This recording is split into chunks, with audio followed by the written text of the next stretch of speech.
Beloved brothers and sisters, how are ya? Welcome to Readings with Regina, and I would like to give a big shout out to all of my beloved new subscribers, and of course, you old subscribers too.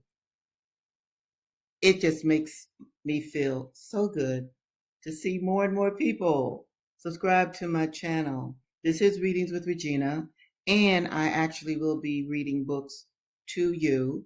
We are starting with books from the 19th century. I'll tell you more about that in a moment. But right now, this is Black August, and I've been telling you how important Black August is. And as you can see, the stream that's running across the bottom of the screen, it is Black August. Black August was inspired by a brother by the name of George Jackson. George Jackson, I'm not going to get into his whole story because I'm going to read to you what he had to say. In any event, he was murdered in prison, assassinated. But what he did when he went to prison, he was given a year to life. Now, isn't that a crazy sentence? 1 year to life. And during that time period, he did what I call a Malcolm X. He re-educated himself, became a community organizer, became involved in the Black Panther Party behind bars. All right, so he was assassinated, but before his assassination, he raised his little brother Jonathan with letters from prison. And it was his little brother Jonathan that tried to help him to get out of jail. You got to look into that moment. It is just unique and just priceless, and it's a part of Black revolutionary history. So I'm going to read one of his letters that he wrote to his father. This is George Jackson writing to his father, October 26, 1967. I know many of you weren't even born then, but this is what was on George Jackson's mind. Dear Robert, he called his father by his first name. Dear Robert, John, that's a little brother, tells me that they have him studying Latin. I find this very depressing. No one has spoken Latin in 1,500 years. They are teaching the poor kid a dead language, wasting his precious time, his precious talent. A great blunder is again being made regarding your offspring, Robert. People only learn Latin these days so that they can read that thing they call the Bible in the Latin and sound mysterious. It's a lot of European ritual, a lot of hocus pocus from the dark ages of Europe. The time he puts into that totally useless pursuit could be spent on math or science. Isn't that interesting? Think about it, people. Now, this is another letter, October 18th, 1967. Dear Robert, how is Penny and the little guy? I guess I missed them quite a bit. What a difference their presence makes here. My language studies are coming along well. I guess if I don't get out before January, and it's not very likely that I will, I'll go into Arabic next. With 4 languages plus English, I'll be able to communicate with 3/4 of the people on earth. I am presently working on Spanish and Swahili.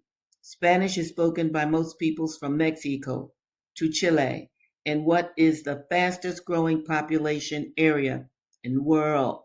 Swahili is spoken by all of Eastern Africa. I may find communication with these peoples important in my work. All that remains is for me to learn Arabic and Chinese. Perhaps I'll start on these next 2 next year. I've done well with the Spanish. I trust you are well. Don't work yourself too hard. You cannot get rich on wages. This, Lord have mercy. You cannot get rich on wages. I have had no response from John, my last 2 letters. What's happening? Has he forgotten his brother? It has been a long time. He was just a baby when first I came here to the concentration camp. It's been 7 years, 1 month now. Take care of yourself, George. Now, I want to leave you guys and gals with you cannot get rich on wages. No, you can't, people. I'll talk a little bit more about that a little later. In this capitalistic society, nah, bloods. No, I want you to be more creative. I want you to really know this country, know how capitalism works, and how, in fact, you can make it with wages, not wages, but payments that come out of your own creativity. Okay, now I'm going to go to the good brother. He was once known as H. Rap Brown. Whoa, in the 1960s, he was so bad, this country just even made new laws so that they could try to contain him. But now he is Imam Jamil Al Amin, and he's in lockdown right as we speak. So I really want you all to go to, let me change this banner, go to the Jericho Movement, the Spirit of Mandela, and find out more about our good brother, the good Imam Jamil Al Amin, who was once H. Rap Brown. Okay, where am I? I'm doing something. Okay, I got a little confused. Okay, let me get this. Here we go. All right, now I'm reading from his book, Revolution by the Book. And this is what the Imam has to say. By the way, he's in lockdown and he's in his 80s. Inhumane. But I don't want to preach because I want to get through these books. This is the good Imam. On the basis and strength of recognizing and believing that there is a creator who has established a program which overrides and controls all programs, all agendas, all matter, we can proceed with confidence towards any goal. The confidence founded on faith is an essential ingredient to success, for a fearful, doubtful person is unable to struggle. He gives up easily, submits to every oppressor, compromises his integrity, acquiesces in injustice, and accepts enslavement. I'm going to read a little more. In contrast, a person who has taqwa, God consciousness, oh, yes, fears only the ruler of the universe, Almighty Allah. He perseveres against the greatest of challenges, maintains his integrity, resists injustice, refuses enslavement, and fights oppression without regard to man-made standards. That's the good brother who was once H. Rap Brown. I learned so very much from him in that mode. And now I'm learning from him in a more religious context. Get his book, okay? It is a must in your library. Now I'm going to get to the books that I've been reading to you for maybe a month or more. This is Dessa Rose. Let me show you the book cover. Dessa Rose is actually based on a true story that took place in 1829. A pregnant sister aboard a coffle. Let me show you a coffle.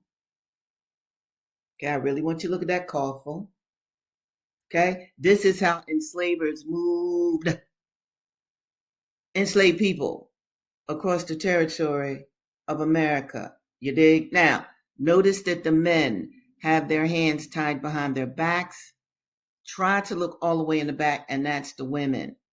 Dessa was a pregnant sister aboard a coffle, and she started a slave revolt. Fabulous. Anyway, this is her story, but it's in fiction. This is not Dessa actually writing it or somebody actually writing about that sister who started a slave rebellion aboard a coffle. Shirley Ann Williams, this is a modern novel, took that character, got into her creative consciousness, studied slave narratives, and wrote Dessa Rose, one of my favorite books. I'm going to pick up, and for all my new people, again, this is based on what happened in 1829. And Dessa has been, she has been taken from enslavement inside of a cellar to this, what I'm calling a maroon colony. It is a white woman named Rufel who runs this plantation, you dig? And she has allowed escaped enslaved people to work for her at this plantation. But what I want you to understand as well, Rufel is going to represent a lot of the mannerisms and conduct of white women during the enslavement period. Now, she's not an abolitionist. That's very important. I'll show you some of the white female abolitionists later. Rufel's not an abolitionist. It just happened to fall this way because her husband's not there. We don't know where her husband is at this point in the novel. So the brothers rescued Dessa from being hung, brought her to this plantation, and Rufel is she's the mistress, she's having a conversation with one of the men who brought Dessa to her plantation, okay? And she uses the words darky because this is what we were called, or black people were called during this time period. All right.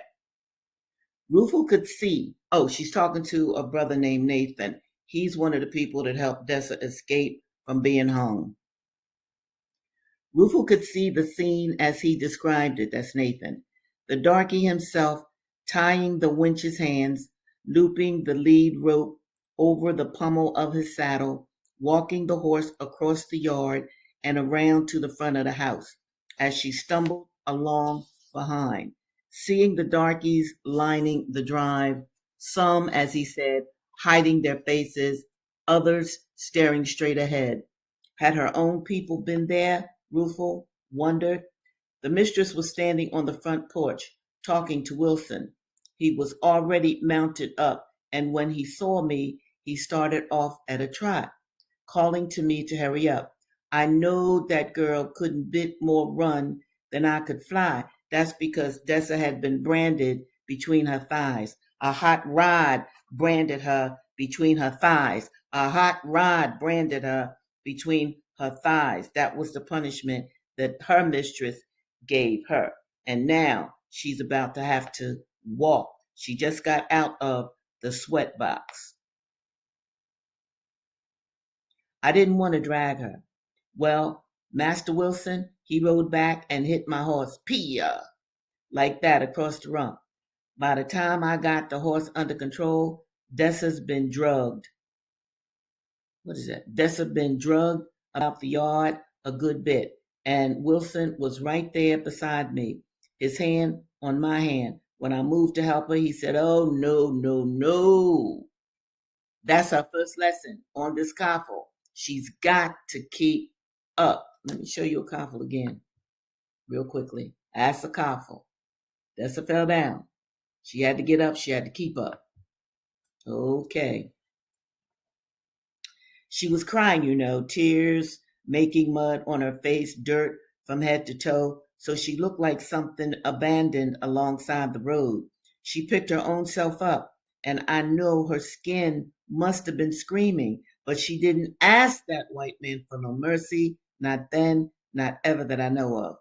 Rufel, what a horrid story. Imagining the agony of the girl's thighs, to walk with that burning, that vicious traitor. The darky shrugged again. Master Wilson wasn't like some cruel just 'cause he could be. He didn't believe in damaging goods 'cause that's what she was. She was property, goods. She was about to be sold. Though if he could get her cheap enough, he bought them. But what he done then was mostly for show, impress the mistress with how slaves ought to be handled. Soon as he was out of sight, he let me take her up on my horse with me. She rode in the supply wagon till she healed enough to walk. He wasn't trying to kill her. I know, Rufel said softly, which made it all the more horrible. To violate a body so, that's if it happened, she told herself. She had sat at some point during the darky's recital on a low stump. The darky sat on his haunches, a few feet from her. Rufel rose now, conscious that they had talked a long time, brushing carefully at her dress, yet reluctant to go. "How did you all get way out here?" she asked curiously. He hesitated, then said tersely, "Escape the coffle." Rufel looked at him in some disbelief. She had seen coffles. They were a common enough sight on the riverboats. The men loaded with chains, the women with scarcely enough rags to cover them decently, all of them dirty and desolate. She found it hard to reconcile that memory with the presence of this darky. They seemed to personify wretchedness. He glowed with life. For that matter, the wench looked remarkably healthy to have been through all the darky said. She looked at him sternly. "Well, she must have done something pretty bad," she said, unable herself to imagine such a crime. So you see, that particular attitude, that was an attitude during enslavement by white mistresses and master whites, okay, male whites enslavers, because the common knowledge in the media and among enslavers was you only whip your slave when your slave has been bad, okay, and that's the culture of racism at that time. Now I'm going to switch to an actual book that was written by an actual enslaved sister. Her name was Linda Brent in the book, but her real name was Harriet Jacobs, Incidents in the Life of a Slave Girl. Now, this particular book is for real. All right. It comes right out of an enslaved sister's narrative. So remember, these incidents that I'm going to be reading to you actually happened because scholars and contemporary scholars, other people. I'm trying to find. I'm trying to find a picture of the good white woman that helped her to write this book. But in any event, modern scholar, I'm not finding it. Oh well, y'all know I'm still new at this. Okay, I'll show you next time. But the point is this: scholars wanted to disprove this book, so they went hunting for the sources. And you know they found them? They found every person that she names in this book. And what happened? Okay, here we go. This is Linda. I had entered my 16th year. 16. And every day it became more apparent that my presence was intolerable to Mrs. Flint. Mrs. Flint is the wife of Dr. Flint, the pedophile. I was going to call him a dirty name, but I'm not. The pedophile that was on this child since she was 14. All right. My presence was intolerable to Mrs. Flint. Angry words frequently passed between her and her husband. He had never punished me himself, and he would not allow anybody else to punish me. In that respect, she was never satisfied, but in her angry moods, no terms were too vile for her to bestow upon me. That's awful. Yet I, whom she detested so bitterly, had far more pity for her than he had, whose duty it was to make her life happy. I never wronged her or wished to wrong her, and one word of kindness from her would have brought me to her feet. After repeated quarrels between the doctor and his wife, he announced his intention to take his youngest daughter, then 4 years old, to sleep in his apartment. It was necessary that a servant should sleep in the same room, to be on hand if the child stirred. I was selected for that office and informed for what purpose that arrangement had been made. By managing to keep within sight of people as much as possible during the daytime, I had hitherto succeeded in eluding my master, though a razor was often held to my throat to force me to change this line of policy. At night, I slept by the side of my great aunt, where I felt safe. He was too prudent to come into her room. She was an old woman and had been in the family many years. Moreover, as a married man and a professional man, he deemed it necessary to save appearances to some degree. But he resolved to remove the obstacle in the way of his scheme, and he thought he had planned it so that he should evade suspicion. He was well aware how much I prized my refuge by the side of my old aunt, and he determined to dispossess me of it. The first night the doctor had the little child in his room alone. The next morning I was ordered to take my station as nurse the following night. A kind providence interposed in my favor. During the day, Mrs. Flint heard of this new arrangement, and a storm followed. I rejoiced to hear it rage. After a while, my mistress sent for me to come to her room. Her first question was, "Did you know you were to sleep in the doctor's room?" "Yes, ma'am." "Who told you?" "My master." "Will you answer truthfully all the questions I ask?" "Yes, ma'am." "Tell me then, as you hope to be forgiven, are you innocent of what I have accused you?" "I am." She handed me a Bible and said, "Lay your hand on your heart, kiss this holy book, and swear before God that you're telling me the truth." I took the oath she required, and I did it with a clear conscience. "You have taken God's holy word to testify your innocence," said she. "If you have deceived me, beware.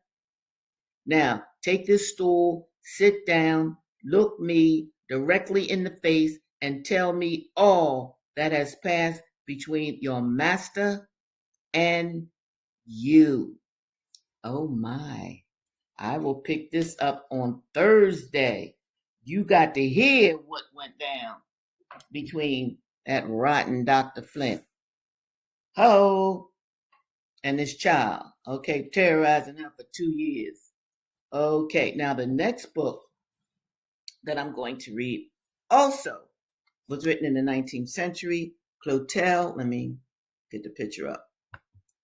Clotel, or the President's Daughter. We're talking about Thomas Jefferson. Thomas Jefferson had a lot of daughters, a lot of sons. Oh, yes, yes, yes. The third president of the United States, well, all of the presidents, the first, I think, 10 to 12 had enslaved people.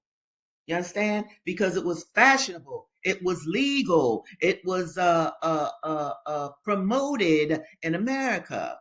In fact, as one of the books that I read earlier, not earlier this episode, but earlier during the season that I've been reading from Readings with Regina, Edward Baptiste, Capitalism and Slavery, that was the foundation, the economic foundation of America. So I want you to understand that, people. I want you to understand that this country was based on the genocide of red nations. We're seeing a genocide now in Gaza. It was based on the genocide of red nations and the enslavement of the African man and the African woman. All right, let me get to Clotel.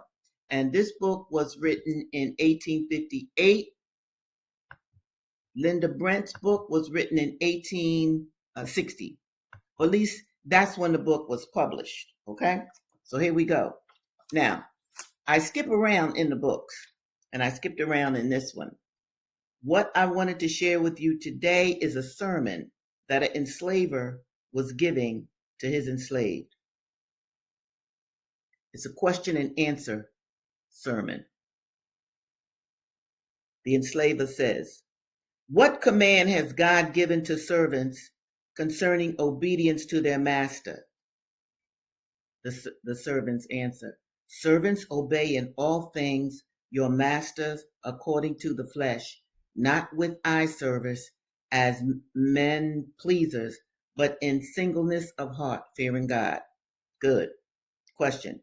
What does God mean by masters according to the flesh? Answer. Masters in this world. Question. What are servants to count their masters worthy of?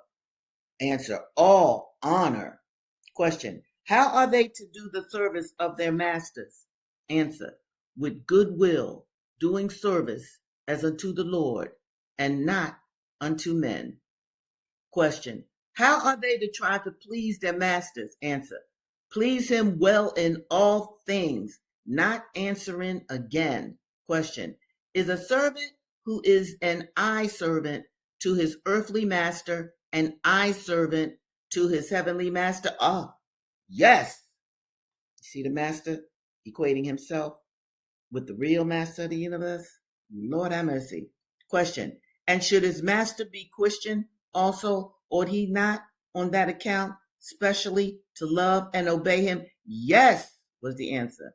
Question. But suppose the master is hard to please and threatens and punishes more than he ought. What is the servant to do? Oh, do his best to please master. Question. When the servant suffers wrongfully, now listen to this, y'all. When a servant suffers wrongfully at the hands of his master and, to please God, takes it patiently, will God reward him for it? Oh, yes. Lord have mercy. Question. It is right for the servant to run away, or is it right to harbor a runaway? No, sir. Question. If a servant runs away and should be done with, what should be done with him? Answer. He should be caught and brought back. Question. When he is brought back, what should he done? Oh, what should be done with him? Whip him well. Why may not whites be slaves? Lord, listen to this. Why may not the whites be slaves as well as the blacks? Answer. Because the Lord intended the Negroes for slaves. Y'all ought to look into the Bible and look into the curse of Ham. Question. Are they better calculated for servants than whites? Oh, yes. Their hands are large, the skin is thick and tough, and they can stand the sun better than the whites. Question. Why should servants not complain when they are whipped? Because the Lord has commanded that they should be whipped. Tortures from God now? Where has he commanded it? Oh, he says, he that knoweth his master's will and doeth it not shall be beaten with many stripes. Question. When is the master to blame for whipping his servants? Oh, no. He is only doing his Christian duty. All right, now that's the master giving a sermon to his enslaved people, question and answer. Now, this next sentence is very important. These are what the slaves said when they were by themselves. The master's nowhere around. The white folks is the very devil. The white folks is the very devil. And I wanted to read that to you because I wanted to show you how black people had to develop a persona in front of the whites, and then when they were among themselves, drop that masquerade and absolutely say the white man is the devil. Now, many of you might have thought that terminology, remember, this is the 19th century. The 19th century. We're in the 21st. Many of you might have thought that the Honorable Elijah Muhammad, the teacher of Malcolm X, was the first person to say that the white man is the devil. No! Enslaved people said the white man is the devil. That is an old term, okay, that Malcolm X made new. All right, and he did that also to show you what evil really was, because many of our enslaved ancestors, especially those that were Christian, and that's probably most, they actually did believe what the Bible said, or what the master said the Bible said. Because if you look at the trajectory of the work and the life of Dr. Martin Luther King, and this is not a criticism, because those of us in the Black Panther Party for Self-Defense, we loved King. We loved what he was doing. However, King's strategy, especially in the early times of his activism, was if you get hit, turn the other cheek. Well, everybody didn't want to turn the other cheek, you dig? They had another view of the evil forces of this world. Understand that? So I wanted to, brothers and sisters, share that work with you. I'm getting ready to sign off now. I will be back this Thursday, same time, same place, and I will pick up. I got some other books that represent Black August. And these are books by sisters. You understand? Yes, because I always want you to know that it was Black men and Black women that were in the Black Panther Party for Self-Defense and the Black Liberation Army. And they should be honored during this, what's called Black August. All right. I am about to sign off, but I want to remind you, you are prayed for every day and every night. And I mean that sincerely from the bottom of my heart. And I absolutely appreciate all of you who follow me on Readings with Regina. And I want you all to make comments on what I say. All right. And I also was told for you to hit the like button. That means something to YouTube. I'm not sure what it means, but I was advised this. But in any event, I will see you this coming Thursday at 2:00. And in the meantime, in between time, do something wonderful for yourself. You're still on earth. And if possible, do something wonderful for somebody else as well. Okay, people. My beloved. Bye now.